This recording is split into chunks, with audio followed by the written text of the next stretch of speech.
un concept très important à comprendre, bien, deux concepts importants, pardon, c'est les concepts de liquidité et le concept de profondeur de marché. Profondeur d'un marché. La profondeur de marché. Commençons par la liquidité. Donc, un marché est dit liquide lorsqu'il est facile d'y faire des transactions. Qu'est-ce que j'entends par facile?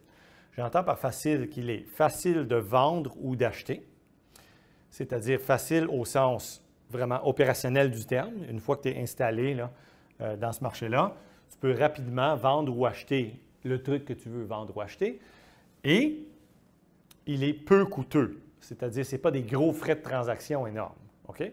Donc, un marché typiquement très liquide, c'est le marché des obligations fédérales ou de la monnaie pure même, ou ce genre de trucs-là. Les actions des grandes compagnies qu'on connaît, là, Microsoft, Apple, ainsi de suite, sont des actions passablement liquides, c'est-à-dire c'est relativement facile de vendre et d'acheter ces actifs-là. Quel serait un exemple d'un actif non liquide? Le cas classique d'un actif non liquide, c'est une maison. Okay? Donc, un actif comme immobilier quelconque, là, un condo, une maison, quoi que ce soit.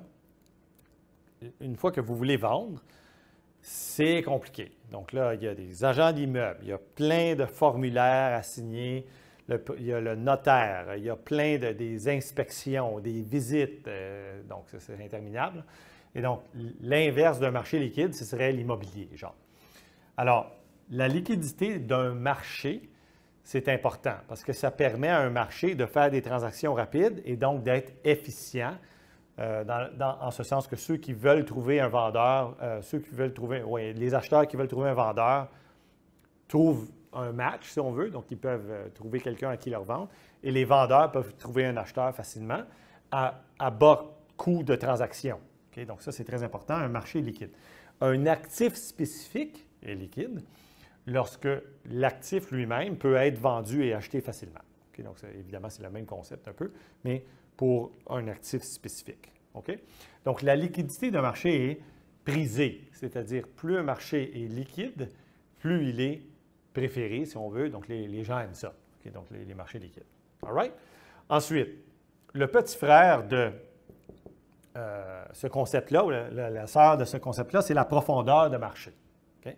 Donc, la profondeur de marché, la meilleure façon d'expliquer la profondeur de marché, c'est avec un exemple. Un marché est dit profond lorsqu'il est dur à faire bouger. Qu'est-ce que j'entends par là? Supposons que demain matin, je me lève et j'achète 1 million de dollars d'actions de la compagnie Microsoft, okay, par exemple. Est-ce que cette soudaine demande-là de 1 million de dollars d'actions, est-ce que ça va changer les conditions de demande dans ce cas-là? Mettons que je demande. Donc, est-ce que ça va bouger la demande assez pour faire bouger le prix d'équilibre du marché? Alors, dans le cas que je suis en train de donner là, avec la compagnie Microsoft, la réponse est non, absolument pas. Le fait que moi, j'achète 1 million de dollars d'actions de Microsoft ne bouge absolument pas, à peu près pas, d'un iota, là, le prix d'équilibre du marché.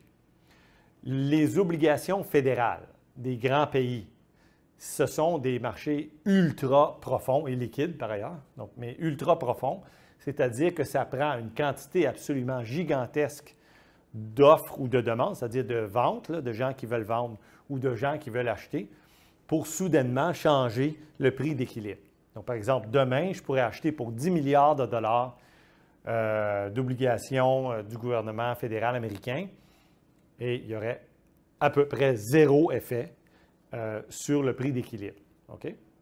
Alors, c'est un marché extrêmement profond. Quelle est l'importance de la profondeur de marché? Un marché profond est généralement stable. Je pense que ça va de soi, c'est presque par définition. C'est-à-dire qu'un marché qui est difficile à faire bouger est généralement stable. Donc, les petites économies, par exemple, ils ont des marchés moins profonds. Et parce qu'ils ont des marchés moins profonds, Bien, ça veut dire évidemment que leurs économies, leurs marchés financiers sont souvent plus volatiles, donc il y a plus de fluctuations de prix là, dans les actifs financiers, et donc ça cause plus de volatilité aussi dans l'économie en général. Okay? Les plus grands marchés, les énormes marchés, là, sont généralement plus stables parce qu'ils sont difficiles à faire bouger. Okay? Ces deux concepts-là, profondeur et liquidité, vont souvent ensemble. C'est-à-dire la plupart, pas toujours, hein, mais la plupart du temps, un marché profond est aussi liquide, okay, la plupart du temps. Okay? Et donc, souvent, ils vont ensemble. Alors, un marché qui est liquide et profond, c'est un marché généralement stable, fonctionnel, efficient, dans lequel il est facile d'y faire des transactions à tous les niveaux, c'est-à-dire en coût de transaction et en logistique. OK? Donc, j'espère que ça explique ces deux concepts-là de façon assez claire.